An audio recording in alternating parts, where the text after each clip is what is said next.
Hello, good evening, and welcome to a very special edition of the Dos a Cero Football Podcast, an express edition, a preview of sorts of tomorrow's big game between Mexico and South Korea. A must-win game for Mexico. A tie will not be enough.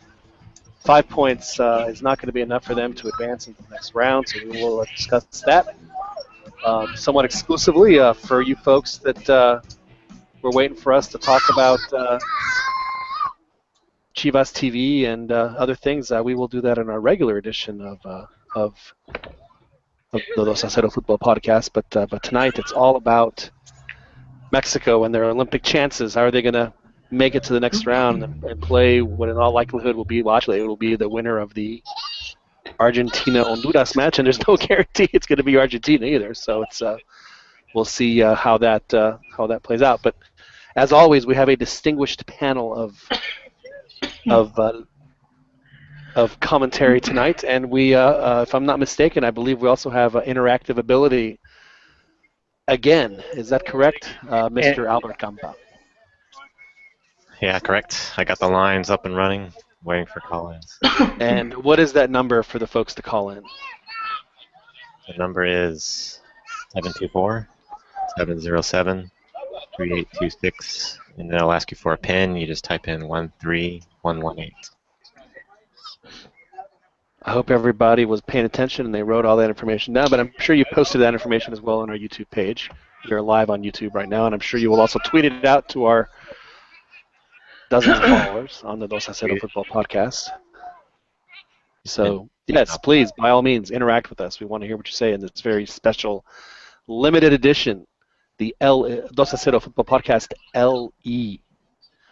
Out in California, you hear his child practicing and rehearsing for his reactions tomorrow after the game. Of course, we're talking about Daniel Preciado. Daniel, how are you, sir? Doing well, John. Hello, boys. I'm live at Kit Carson Park in Escondido. Kit Carson Park. Oh yeah, hanging out at the playground with the kids. What is the temperature there in Escondido? Is it even 80 degrees? You can be honest. Right now it's probably about 75, 74. It's pretty comfortable. I'm sure it is. It gets that 74 here too, but like at 4 in the morning. And for like 3 minutes, and then it starts getting hot again. There is a slight creep factor going on right now. There seems to be a lot of adults hanging around, which is kind of weird because adults without kids. You know what I'm saying? That's weird. Pokemon Go. I think that's what's going on. I just hope they don't hit me. Do they hit people? Are you dressed as Pikachu? Maybe that's what's going on. Maybe they think that you're actually. I'm actually wearing a Smith's T-shirt. Are you? Do you cosplay Pokemon, Daniel, out in California? Is that a thing? No, I'm a little too old. Isn't that what they do in South Central? Joel Aceves joins us, of course. Do what? Dress like Pikachu? Yeah, cosplay Pikachu in South Central. That's no. Further up ahead though. At the convention center, we get a lot of we get the Anime Expo and Comic-Con. Yeah, do you go to Comic-Con, Joel? Is that your thing? I went to one like a few years ago, but it was Sunday and it was already dead. Yeah. So it was only 80% crazy people, not the full 95. You know, John, it's just like football, es un negocio, so they charge for everything. So, yeah. Did you wear your drop Captain? Some money, you're not gonna get the full experience. Did you wear your Captain Picard outfit? No, soy más Star Wars, but no, I just wanted to see what it was like. Did you go with as like Lando Calrissian when he had his little tusk mask that he wore in Return of the Jedi? That'd be pretty tight. That would be pretty tight. Well, thank you for joining us, Joel, here on the Dos a Cero Football Podcast. And, of course, in Philadelphia, a man who needs no introduction but does have intro music. Let's see if we can play that for you right now. Let's see.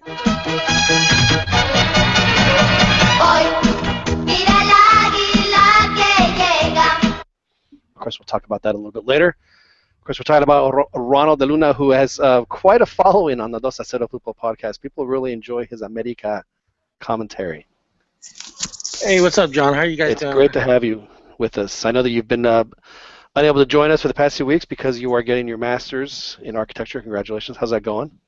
Good. I just finished the semester. I got 2 weeks off, and then we're back at it again. Oof, that does not sound pleasant, but I'm sure you'll persevere. Yeah, I should have gone back to school. I shouldn't have waited this long, you know? Yeah, when you go in your 50s, you just kind of look silly, so I understand. I'm in my 30s, but I think I waited you're still too in your 30s. long. Oh, okay. I'm still in my 30s. I think I just waited too long. You know, speaking of overage people, we saw an overage player, Oribe Peralta, get a smack in the face that ended up breaking a bone in his nose, and he's not going to be able to play tomorrow against South Korea. And of course, who do they bring in? Who do they fly in? Joel's favorite player, Carlos Fierro. Who Joel, is he going to be the difference maker? Is this? And do you now feel more confident that with Fierro on the team that Mexico has? Should they just go ahead and pencil him in for the gold medal game? You know what, Jon? Given how the events have played out for Mexico, I feel that losing the two players, it was like a bit of a blessing in disguise because Mexico plays better as underdog. They do play better as the underdog. They always play better with a chip on their shoulder. They have a hard time, as we saw against Fiji. I don't know if you guys got a chance to watch that. First remember for the previous Olympics, they lost Gio for the final, and they weren't able to get Chicharo and Vela, which were they were supposed to be the difference makers. That's right, and they ended up playing with Marco Fabian and Oribe, and they both acquitted themselves. Well, obviously, Oribe did with the 2 goals, and Marco Fabian did very well. Almost scored a crazy goal with a bicycle kick. So the 2 players are out. Korea, who I don't know if you guys, I know that Joel watched the game against the Germans. And I did, sir. They beat Fiji 8-0. They have a very talented team, and the big difference, I think, between Korea right now and Mexico is that their star players, the kid that plays for Tottenham and the one for Porto for Korea have delivered. They've done very well for them. So they've played well. They just like Mexico did. They'd score a goal against Germany, and then Germany would equalize, and then the Germans scored, and then they equalized, and then Korea scored there at the end, and the Germans got one at the death, and it's 3-3 now. What it means though is that if Mexico wins the match, that means that they win the group, which would put them in position to play either Argentina or Honduras, as they will play each other for the rights to. I guess advance in their group, which is Group D. What percentage do you guys give Mexico on actually winning the game and advancing? And I'll start with you, Dan. Yeah, percentages, I'll give it a 65. 65%, 67.3. I know, 65%. Albert, do you think Mexico has a better chance to win the game tomorrow, or do you think the Koreans should be favored and Mexico's going to have to deal with that?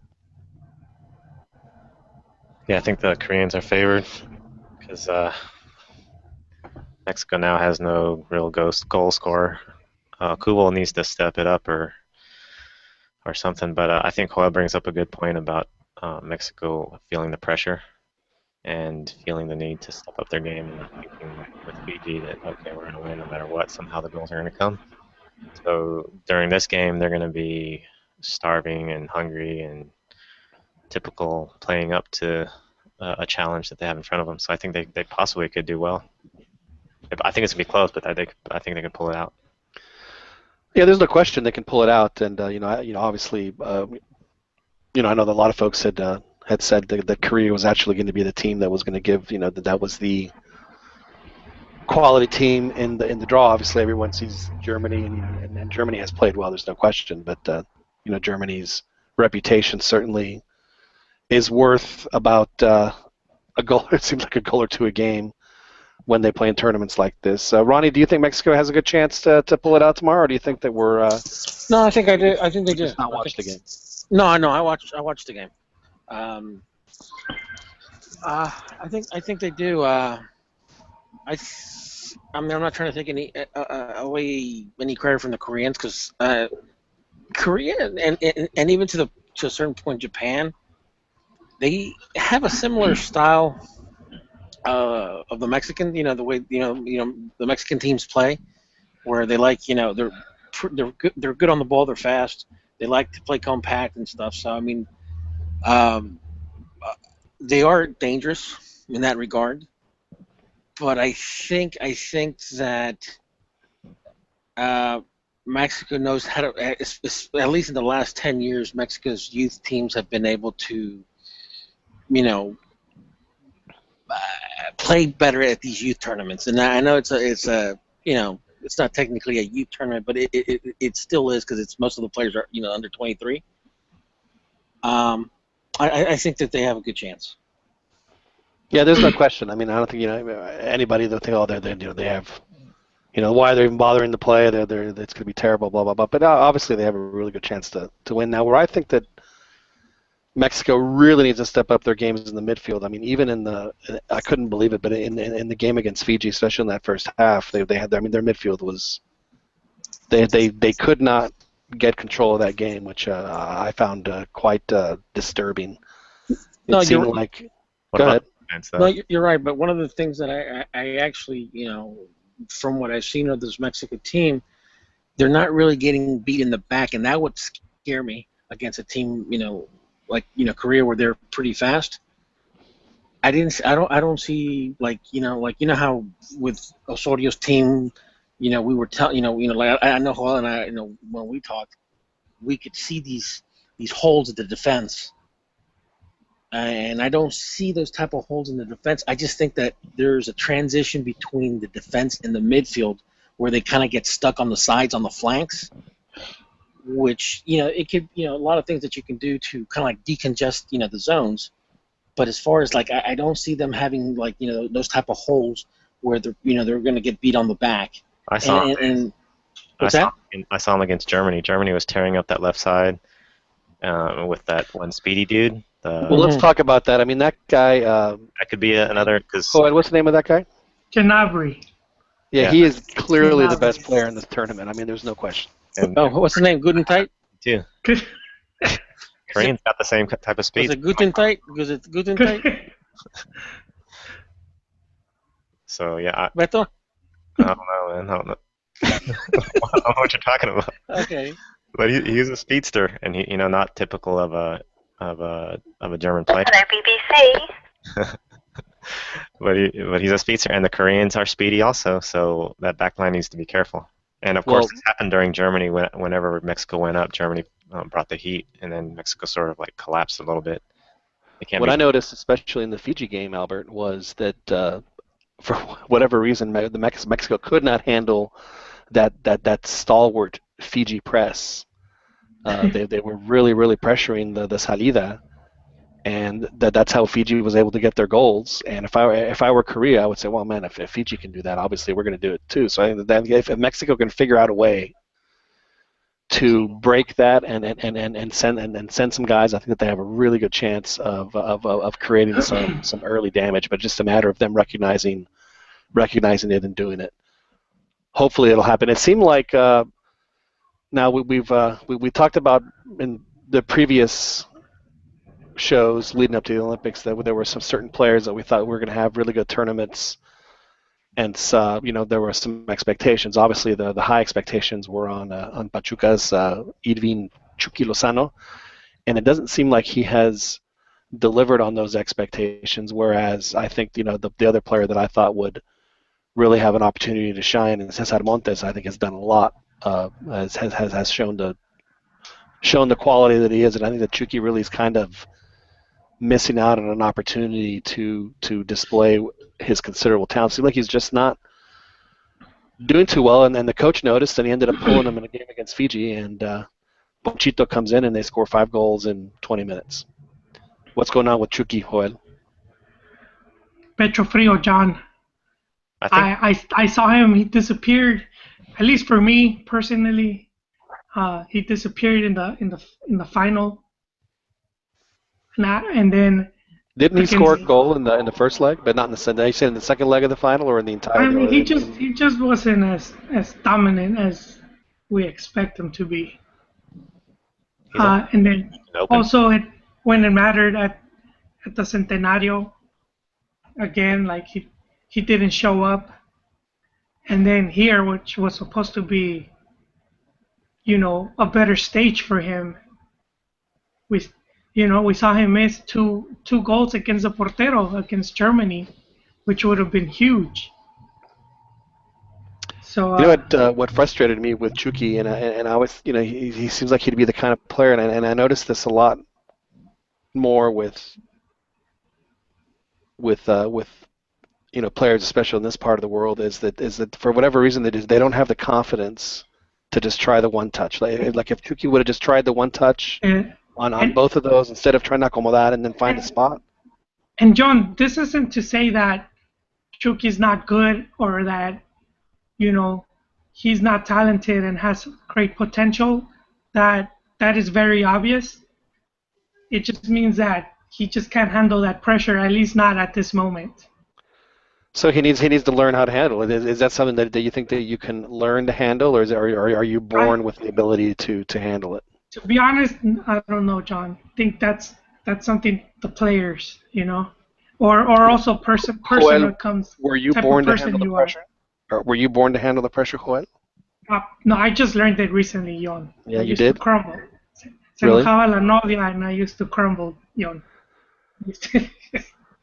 I used to fall apart like Fiji's defense.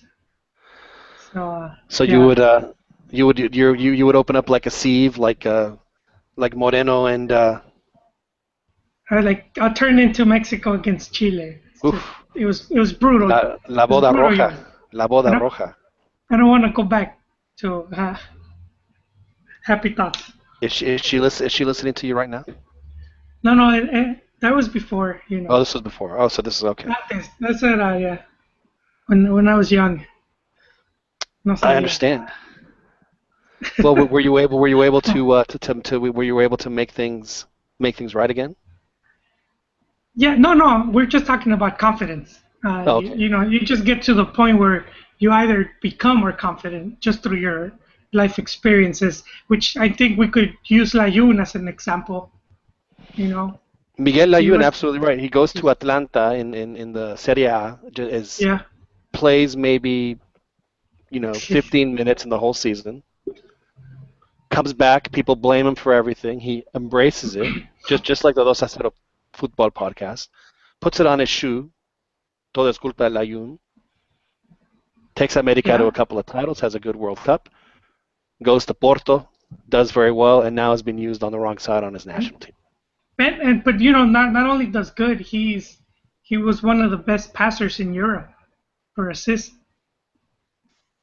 He did have a high number of assists, and Porto not only because he was on loan at Porto, they decided to just go ahead and buy him outright. And permanently. We've seen players that they just, I wouldn't say developed, they just had more confidence at a later stage of their career. Luis Hernandez is one of those players. He came Uribe. up in the Copa America, and Uribe as well. Those two players, they were already past their mid-20s when probably even like late 20s when they exploded into the scene. If you got to cosplay with doing Star Wars stuff, would you rather do it with Luis Hernandez or with Uribe? I don't. Uribe is better. Cosplay. I don't know, man. I think I'll go with Luis Hernandez. Who would be the Chewy to your Han? Luis Hernandez? Picolín. If I had to go with a Chewy, I'll go with a Picolín. FIFA World Player of the Year, Picolín Palacios. He's going to make the finals. Y'all watch. I think it's going to happen. So Chucky Lozano, pecho frío, not worth it.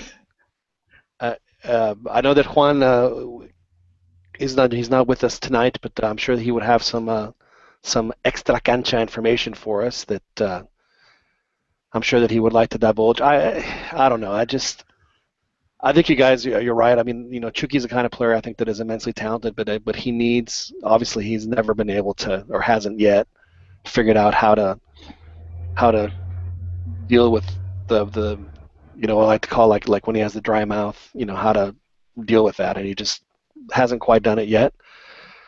The coach pulled him. They put in Ponchito Albert, and Ponchito and Eric Gutierrez. They ended up doing a lot better for Mexico.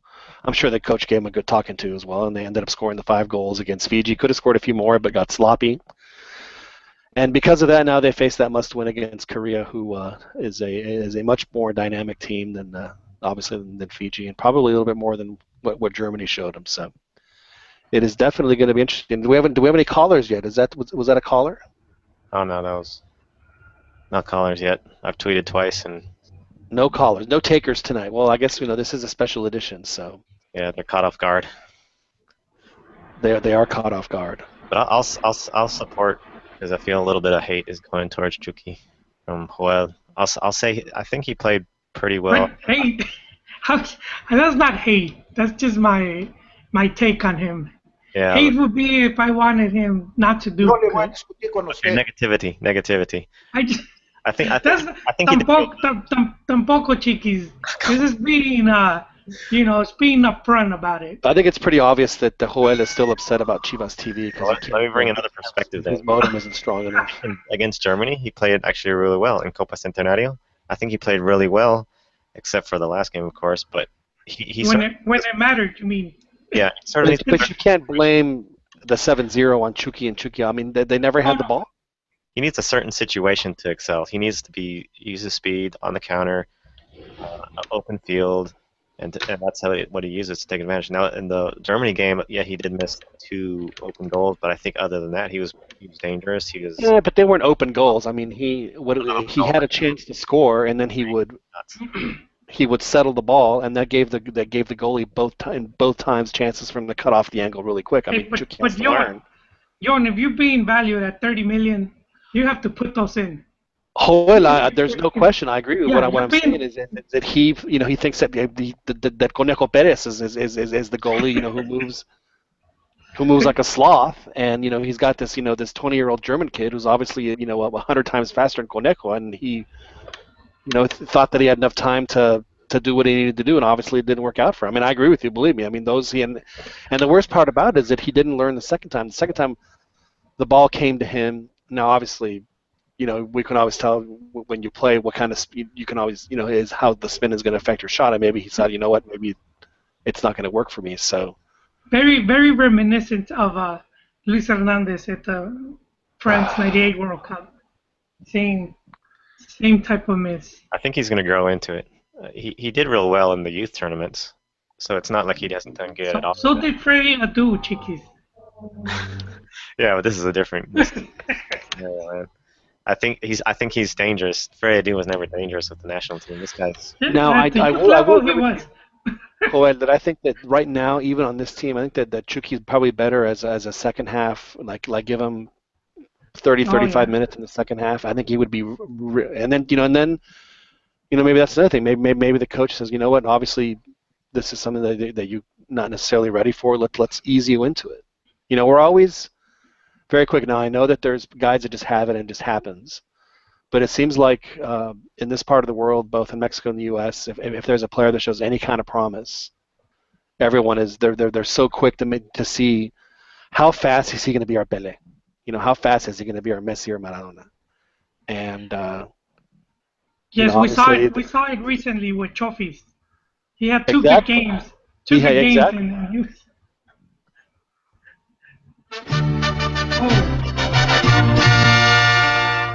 So, speaking of those, I'm really disappointed in the 2 call-ups from Chivas, or actually not from Chivas anymore, but Dedos and Guerrero. Those guys, man, they might as well be sitting on the bench. I don't see them contribute to anything. Delos is pretty interesting, though. He has interesting qualities. So I could see his call-up. And stuff. He's got physical play down. He's tall. He's fast enough. His crosses can be pretty good. Yeah. Fierro is that is kind of surprising. but unless Potro knows him pretty good, so it could be Well, that's more why I called him up.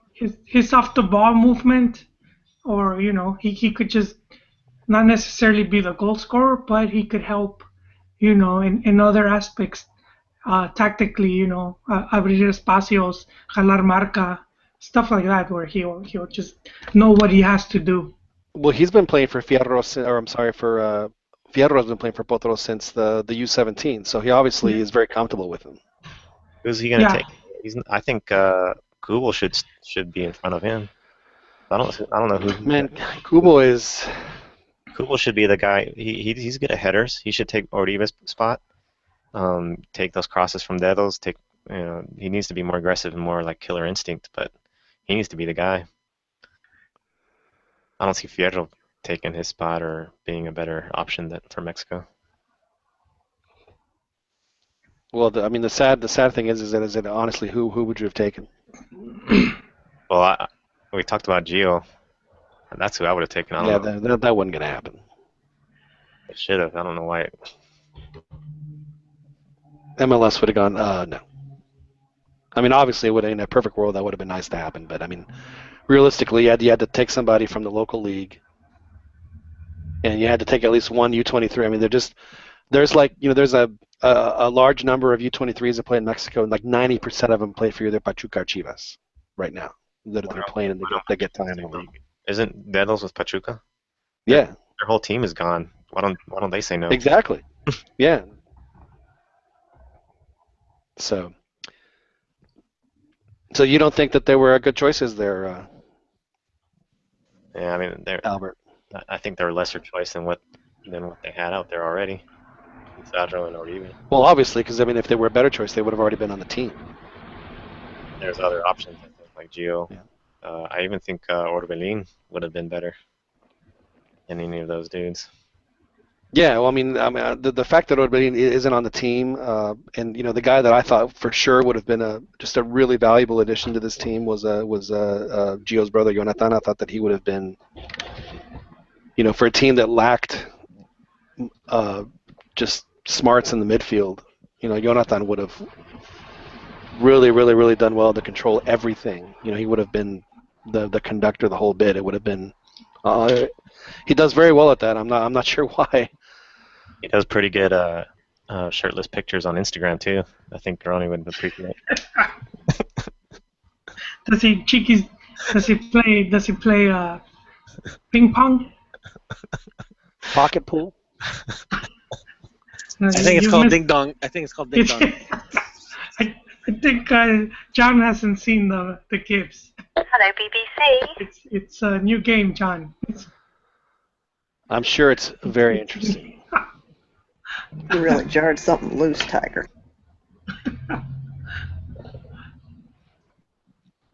So I guess as we wrap this up, we'll just go ahead rapid fire. Give you all the one question. Fortunately, our did not have the participation that we were expecting. We should have told San. We didn't get the Sanchito bump tonight. Maybe that's what happened. But anyway, rapid fire, and I'll go down the line. We'll start with you, Dan. You can go ahead and unmute. I'm going to ask you, Dan, what's going to be the score tomorrow? 3-2, Mexico. 3-2 Mexico. With goals by Carlos Fierro and Dedos Lopez. Oh. Dedos with the brace. Dedos with the, there you go. Yeah. Albert, what is your assessment of the score? What are you going to tell your bookie to put the money on tomorrow? Oh, maybe 3-2. Be a tight back and forth game. Mexico will win. Another 3-2 win. And then so you're saying also that both Dedos and Carlos Fierro will carry the team. No, I think Google will score some goals. Google and maybe Guti, who had a poker against the Fijians. Joel, are you gonna keep it real, or are you gonna go head or heart, Joel? Head or heart? No, I'm going hard. Hard, All right. Yon. 2-1 Mexico. 2-1 Mexico. So Welcome, Fantasy Island. So we're keeping it. We're keeping it. All right, fair enough. 2-1 Mexico. Ronnie. I think Mexico's going to win. I think they're going to win 2-1 goals from. I think both goals are going to come from Ilchoki, and for South Korea, it's probably going to be from either the player Mui Hung or. Mui Hung. Yeah, yeah, it's going to be either Mui Hung or no Black Hawk. And which one of those plays for Tottenham? I'm not sure. I don't know. I haven't really checked the transfers, you know. But I think it's Mui Hong. I think he's going to do it pretty well. He's very popular with the ladies. There's no question.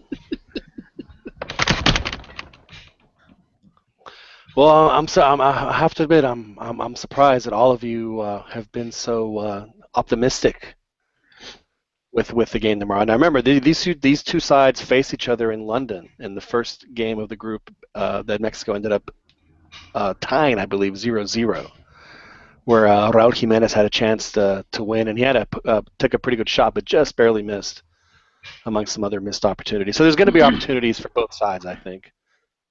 It's just a matter of who is going to capitalize on them. Korea has proven that they have pretty decent goal scorers. They've taken their chances and then done well with them. Hey, John. Yes, sir. So hold on. Now, if for whatever reason, Mexico and Korea tie, because of the goal differential, is the other game? Is it going to be played at the same time, simultaneously? They are being played simultaneously. One is in Belo Horizonte, and Mexico is playing Korea in Brasilia. If Mexico ties with Korea, we fully expect Germany to win, and Mexico would have to have a better goal differential than Germany in order to advance. So it's basically because the only games that I've watched is just the Mexico games. I haven't watched any of the other ones.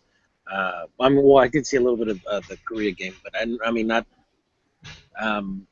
So right now, Mexico, Korea, they both have 4 points, right? Yes, they both have 4 points. Korea has a +8, and Mexico has a +4. But Germany only has 1 point. They have right? 2 points. They have 2 points. 2 points. They did. Oh, how many games have they played? 2. Yeah. They played 2. They have 2 ties. Yeah. They tied Mexico, and they tied. So if Germany beats Fiji, which we expect will happen, and Korea and Mexico tie, everyone's going to have 5 points. So it's going to be based on goal differential at that point. Okay. Yeah. So that's why Mexico has to. I mean, honestly, that's why it's a must-win for them, because +4 just doesn't look very good.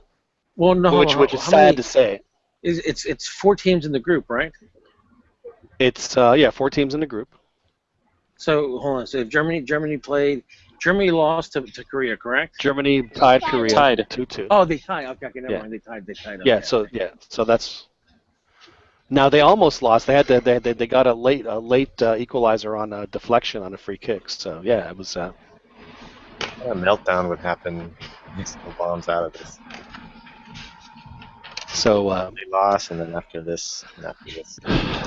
I would like to think that Mexico's going to win, and the game, of course, is at 3:00 Eastern, 2 Central, and 1 Pacific. I'm sorry, noon Pacific, 1 Mountain for you folks. Yeah. I just don't feel it from this team. I just don't think that this team has the camaraderie that the previous one did, and that sense of wanting to do something special that I thought the other team had. So I just have a feeling that they're not going to get the win. I think they'll probably draw, and it's going to be unfortunate. But by not losing and having 5 points, it's just not going to be enough. I think that first half against Fiji is going to end up costing them, and they're not going to advance. It's going to be Germany and Korea advancing. Sorry, I know it's a kind of a downer. Sometimes Korea's can go in there. They know that they can tie.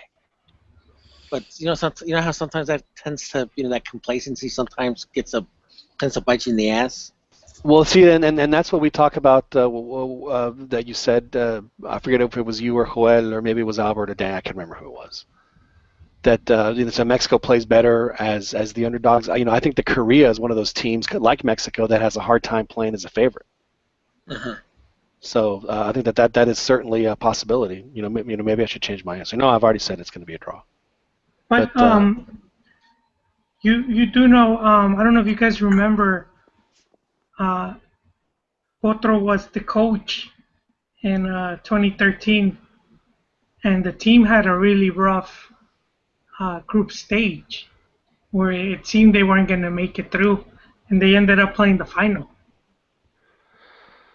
That's right. They had to win their last game in the group, and they did that. And then they had to they beat Brazil in penalties. Yeah, they had suffered a goleada, right, against Nigeria. To Nigeria, yeah, they beat them like 10-1. Over 30 players. Yes. Some of those guys look pretty old. They, I think that there's some fudging going on with their passports. There's no doubt. So we have, as we wrap it up, but very quickly, before we wrap it up, we do want to get a prediction from Release the Kraken before he goes on his tirade. So please, Fernando Regino, please let us know who's going to win tomorrow. Hey, how you guys doing? My battery's about to die, so it's at 1%. Well, baby, you better get it in quick. So Mexico's going to win tomorrow 3-0. It's going to 3-0. Tres goles de Carlos Fierro. Oh. Carlos Fierro. Okay, a hat trick from the new guy. Yes. I like it. See, and looks like right there we had another vote for Mexico. So, yeah. I guess I'm the only one that thinks it's not going to happen. Well, you guys will. What did you predict, John? You were predicting. I said it was going to be a tie. It was that they were going to draw and Mexico was going to be out because their terrible first half against Fiji is going to cost them. But Fiji can tie Germany also. Yeah, we know that that's not going to happen. I think they can be able to tie in the first half and then hope for the best. But yeah, if Fiji hangs on and only only loses 3-0, that would be fantastic. But I don't think Mexico can't rely on other results. They have to rely on themselves, and hopefully they'll pull it off. I have my doubts though. Do you think it's possible that it'll come down to let's just say that for whatever the reason, Germany's only winning 3-0 toward the end of the game, and South Korea's pressuring Mexico, and that game is tied? Do you see a scenario where Talavera's going to start pleading for to call the dogs off? Hey, we're both Osvaldo in. Sanchez did. Yeah, we're both in. So, it could happen. I mean, I remember the game in was it in Oita against Italy, where the last 5 minutes they were literally playing kickball because the tie favored both of them.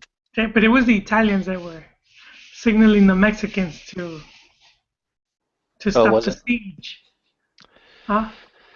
Yeah, it was the players. I forgot which ones, but it was the Italian players that were telling them. I believe Cabrito was one of the ones they were telling to slow down. Interesting. I don't know. Do you think that Talavera speaks Korean? He'll probably have a. Do you think he'll have Google Translate there on his cell phone there in the goal mouth so we can figure out how to say, hey man, this benefits the both of us. He'll have a menu from a Korean restaurant offering puppies. I'm not gonna lie, I'm a huge fan of kimchi and bulgogi beef. It's delicious. It's good stuff. Joel, how far is Little Korea from South Central? It's like 10-15 minutes. Yeah. Do you ever go there Koreatown. Oh, Koreatown. Do you ever go there to eat? It's been a long time. That's where my brother lives. He lives in Koreatown? Yeah, he lives in Koreatown. Yeah, it's not that far. Lots of Central Americans in that part of town. Where, in Koreatown? Yeah. All right. Well, gentlemen, we'll do this again tomorrow. Hopefully, we'll have something good to talk about tomorrow in our regular edition of the Los Aceros Football Podcast. Thank you guys for joining us. Always A pleasure to have you guys on. Of course, you can listen to this and every other edition of our podcast on iTunes, where you can download many podcasts, and we have all. Are we up to 44 editions of the Dos a Cero Football Podcast? I think this is 46.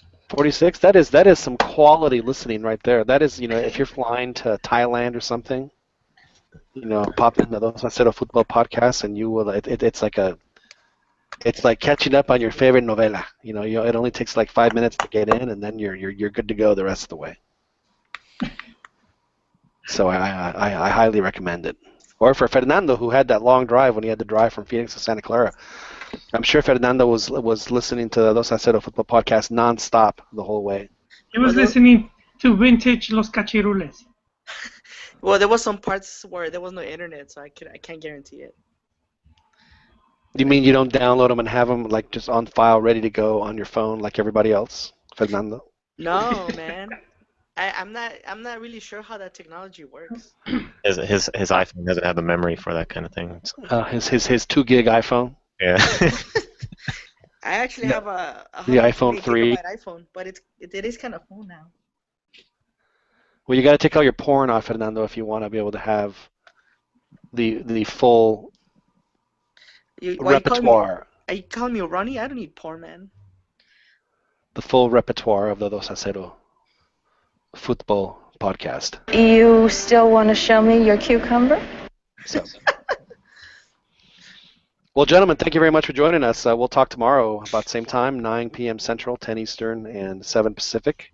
Hopefully we'll have another full table like we did tonight here on the Dos a Cero Football Podcast. You guys enjoy the game tomorrow. Remember, everyone said that Mexico was going to lose except me. So when Mexico wins, y'all can call in and praise me for my fearless prediction, because everyone else was such a downer. Typical Mexicans. All right. Thank you guys for joining us. Peace out. See you guys.